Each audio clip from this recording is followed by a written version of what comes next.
Otep à tous, bienvenue sur la chaîne des panafricanistes par essence, par conviction et par excellence. Celle des citoyens kémites par nécessité et obligation de combat. Nous sommes une chaîne qui n'est guidée que par nos ancêtres et rien que par les ancêtres qui appartiennent à l'égrégore du monde noir. Par conséquent, nous ne croyons en aucun Dieu venu de l'étranger. Toutefois, cette vidéo n'est aucunement destinée à inciter à la haine ou à la violence, car nous menons un combat qui est d'abord et avant tout spirituel, intellectuel et démocratique. Ensuite, il est politique, géopolitique et géostratégique. Contre l'impérialisme, le colonialisme, le néocolonialisme et l'endocolonat, qui sont tous qualifiés de crimes contre l'humanité. Nous menons ce combat sur la base du principe fondamental que nous avons hérité de nos ancêtres kémites, qui est celui de la Mahat, c'est-à-dire solidarité, vérité et justice. Vous êtes donc en droit de connaître la vérité et nous avons l'obligation de vous dire la vérité, rien que la vérité, afin que justice soit rendue au continent africain. Et ça, c'est notre modeste contribution dans cette noble lutte en faveur de la souveraineté, la dignité, la solidarité et l'unité africaine. C'est exactement ça que nous appelons le panafricanisme. Bien-aimés frères et sœurs, nous allons vous parler d'un génocide. Je ne parle pas de crime de guerre, mais je parle de génocide pour non-assistance à un peuple en danger, à une jeunesse en danger. Un génocide qui est en train d'être, qui a lieu en ce net moment au Congo démocratique. Un génocide de la part du président Tshisekedi et de son ministre de la Défense, Jean-Pierre Bemba. Vous savez, le génocide se détermine par un certain nombre de critères. Il y a le nombre, il faut qu'on tue beaucoup de gens. Il y a l'organisation. Il faut qu'il y ait une équipe qui s'organise, des gens qui ont décidé que voilà ce que nous allons faire. Et puis, il y a les motifs, il y a la cible. C'est-à-dire, le cas présent, on parle des Wazalendo. Eh oui. C'est un génocide comment? Ce n'est pas que, comment dirais-je, que Tshisekedi ou Mbemba ont envoyé des militaires pour tirer sur eux. Non, c'est pas ça. Mais je dis que c'est un génocide parce que Tshisekedi a ciblé ces gens-là pour ne pas les assister et les abandonner dans les mains des terroristes venus du Rwanda, de l'armée rwandaise, des mercenaires. C'est un génocide qui est basé sur la non-assistance à une jeunesse en danger. Je vous ai dit que le mot Wazalendo veut dire tout simplement en Swahili patriote, nationaliste. Donc, les Wazalendo, ce sont des patriotes. Ce sont des gens qui se sont levés pour défendre la patrie. Ce n'est pas interdit par l'État, par la Constitution. Au contraire, l'article 63 de la Constitution congolaise prévoit que quiconque, tout citoyen, a le droit de prendre les armes pour protéger le pays lorsqu'il est attaqué par une puissance étrangère. C'est ça, c'est la base même de l'action des Wazalendo. C'est pour ça qu'ils sont des volontaires. Ils sont ni nourris, ni équipés, ni payés par le gouvernement congolais. Mais ils ont décidé, parce que ça dure trop longtemps, les Rwandais sont en train d'occuper leur pays, ils ne sont pas contents, ce qui est tout à fait normal, ce que nous comprenons. Alors ils agissent. Et maintenant, ils sont sortis, ils ont pris des armes, et les armes viennent de leurs ennemis. C'est-à-dire, ce sont des armes que, lorsqu'ils arrivent à prendre une base des Rwandais, du M23, eh ben, ils prennent ces armes-là, et puis bon, ils apprennent à... Maintenant, le problème, c'est quoi? C'est que quand ils ont lancé l'offensive, depuis le 1er octobre, jusqu'à maintenant, ils ont occupé pas mal de terrain. Ce qui se passe, c'est que le Rwanda envoie des renforts. L'Ouganda envoie des renforts. Le Kenya qui, dans le cadre de la communauté des États de l'Afrique de l'Est, est censé venir protéger les populations, ne les protège pas, au contraire les expose. Mais parfois ils sont exposés avec des généraux, des militaires congolais. Ou parfois les militaires congolais tournent le dos, tout simplement. On tourne le dos, bon, on peut les tuer là-bas. Nous, on n'a ni vu ni connu, rien ne se passe ici. Circuler. Et ça, c'est la responsabilité du président de la République, parce que c'est lui le chef de l'armée en chef. Oui, le commandant de l'armée, c'est Tshisekedi. Donc, tous ces actes-là, ça doit venir sur sa tête. Ensuite, sur la tête de Jean-Pierre Bemba. Jean-Pierre Bemba est en train de jouer avec le feu. Je comprends qu'il a été déjà traduit pour crime de guerre, crime contre l'humanité, à La Haye. Il est sorti de là plus de 10 ans après.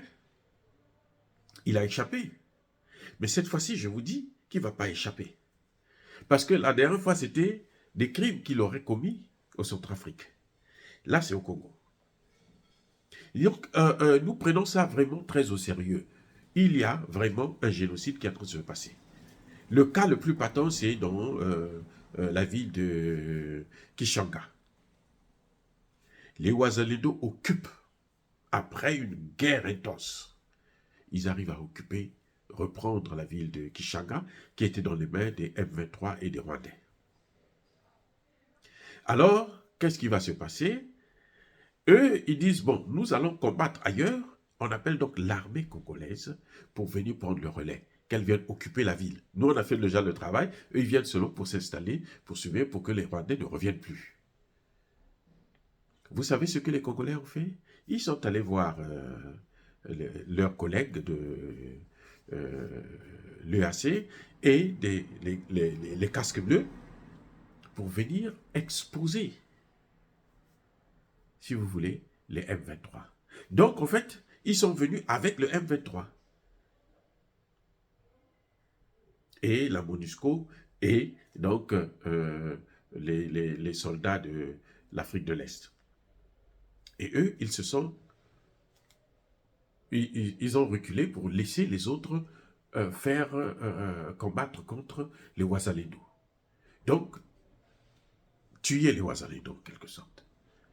Et ils sont au courant que les Rwandais, les M23 ont reçu les renforts. On voit, il y a des vidéos des Rwandais qui viennent en masse, qui viennent rentrer pour renforcer l'équipe. Donc ça, c'est une responsabilité du président de la République. Il est défaillant, mais alors incroyable. Mais cette fois-ci, là, ça c'est carrément un crime. Quand tu abandonnes tes enfants, tu as les moyens de le faire, mais tu les abandonnes. Tu fais tout pour ne pas respecter tes engagements. Et le président Tshisekedi a engagé, est allé signer le cessez-le-feu. Le M23 ne respecte pas le cessez-le-feu. Lui, il respecte le cessez-le-feu. Vous avez déjà vu ça? C'est dans son pays que ça se passe. Lui, il respecte le cessez-le-feu. Pourquoi? Parce qu'on est en train de massacrer ces jeunes. Donc, pour lui, les Ouazalendo peuvent mourir, on s'en fout. Ce qui est important, c'est que lui, qu'il puisse être réélu. Parce que là, il travaille intensivement pour être réélu. Et c'est tout son rôle. Mais le rôle d'un chef d'État, c'est pas ça. C'est protéger son peuple. C'est protéger le territoire national. À partir du moment où on ne protège pas le territoire national, on n'est pas capable de protéger le territoire national, on n'est pas digne d'être président. En tout cas, s'il n'y avait que moi, Tshisekedi devait démissionner. Il ne devait pas se représenter. Parce qu'un tel fiasco, c'est du jamais vu dans l'histoire du Congo. Donc, vous voyez, les Ouazalendo, ils continuent à se battre, c'est certes, puisqu'ils viennent de partout, ils sont nombreux qui continuent à venir. Tshisekedi, non seulement respecte le cessez-le-feu, vous savez quoi? Tshisekedi est en train de former 40 000 jeunes. C'est-à-dire que ce type-là, c'est plus nul que ça, je n'en ai jamais vu. Sur une population de 120 000 habitants, Tshisekedi ne peut pas avoir 100, 200 ou 1 million de jeunes à former pour les envoyer envahir le Rwanda? Vous ne pensez pas qu'il y a quelque chose là qui ne va pas? Tshisekedi arrive. Le problème essentiel du Congo démocratique, c'est la sécurité. L'économie vient après. Parce que c'est l'insécurité qui fait que l'économie soit défaillante. Puisque ceux qui installent l'insécurité viennent piller les matières premières. C'est tout ce qu'ils font. Donc, pour bien faire, pour qu'il y ait la paix, pour qu'il y ait le calme, pour que les gens comprennent ce qui se passe, il faut absolument que, comment dirais-je, qu'il y ait la paix, afin que, au lieu que ça soit les matières premières puissent être pillées, que ça puisse être vendu, commercialisé par les voies, les réseaux normaux. Tshisekedi n'est pas capable de former des gens. Vous voyez le Burkina Faso, qui compte à peine 21 ou 26 000 habitants. Le Burkina Faso, en moins d'un an, a mobilisé 100 000 volontaires. Les VDP, là, ils sont 100 000 qui ont été recrutés. En moins d'un an. Et les 100 000 en sont équipés. Tshisekedi devrait prendre au moins 1 million. Et si on mettait l'annonce là, vous allez voir comment ils vont venir en masse. Ils sont prêts. C'est lui qui ne veut pas les recruter. Parce qu'il veut laisser pourrir la situation, puisque lui, il est un président qui est issu d'un compromis à l'africaine. C'est-à-dire, c'est l'OTAN qui l'a mis là. Donc, c'est l'OTAN qui pille les matières premières. Il faut faire ce que l'OTAN te demande de faire. Et ça, pour nous, c'est une haute trahison. Mais c'est aussi un génocide. Parce qu'on est en train de tuer trop de gens. Et lui, il est conscient. Il sait qu'il faut les protéger. Il sait qu'il a les moyens de les protéger. Il laisse faire. Il tourne le dos sous prétexte d'un cessez-le-feu qui n'a ni tête ni queue. Qui ne se justifie pas du tout. Les militaires congolais sont là, ils se croisent les doigts, les mains, et puis ils sont là en train de danser avec des gros ventres, tous avec plusieurs femmes, et c'est tout ce qu'ils savent faire. Et le pays est en train d'être occupé. Ça ne devait pas continuer comme ça. Monsieur Tshisekedi, votre place, c'est à La Haye. Vous devrez démissionner, parce que vous êtes incapable d'assurer la sécurité des biens et des personnes du Congo. Les matières premières sont volées, les personnes, les civils sont tués. Alors, qu'est-ce que vous faites là? Rien. Et vous et votre ministre de la Défense, vous êtes des incompétents. Jamais je n'aurais pu avoir, je n'ai jamais vu dans un pays africain des gens qui sont aussi incompétents que ça. Nous savons, le Congo, à la 8e, ça c'est les dernières statistiques, il y a 1 ou 2 ans, 8e armée d'Afrique. Et ils ne sont pas capables de neutraliser le Rwanda. Et vous savez quelle est la solution en fait, la vraie solution pour régler le problème du Congo démocratique là, c'est que le Congo, Kinshasa, doit attaquer le Rwanda. C'est tout. Il suffit que le Congo attaque le Rwanda. Cette histoire de rébellion s'arrête net. Et Tshisekedi connaît la solution. Parce que ce n'est pas moi qui l'ai inventé, c'est un général, un expert. Un général congolais qui l'a dit. Et je suis d'accord avec lui. Pour régler le problème du Congo, il faut que Tshisekedi, le Congo, attaque le Rwanda. Et le Congo a les moyens pour envahir le Rwanda. Attends. Le Congo a les moyens pour s'équiper. Et Tshisekedi ne peut pas aller s'équiper auprès des Américains, des Français, des Belges et autres. Ils n'ont plus d'armes actuellement. Ils ont tout donné à l'Ukraine. Et même, quand ils vous donnent des armes, ils ne vous donnent pas des vraies armes. Si vous voulez des vraies armes, c'est avec les Russes. C'est avec les Chinois. C'est avec les Coréens.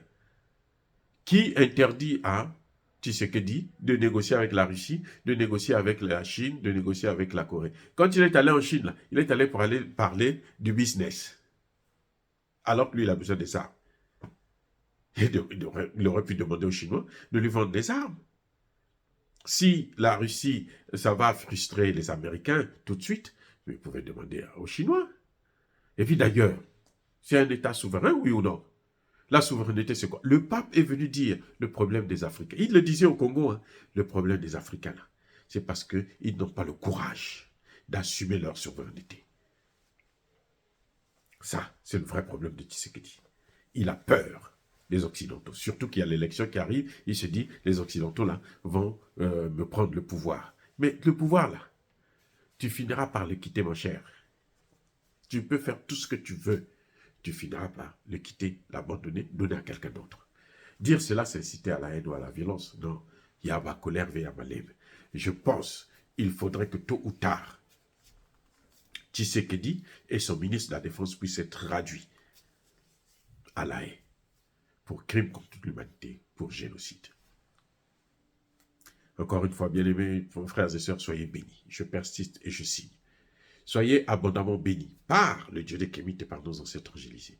Mais que tous ceux qui persécutent le continent africain le pillent et le déstabilisent. Qu'ils soient noirs, blancs, chinois, arabes, indiens ou qui qu'ils soient punis, maudits, foudroyés, neutralisés, écrasés, effacés par ce Dieu des Kémites et par nos ancêtres angélisés. Vive l'Afrique éternelle, j'ai dit et j'assume.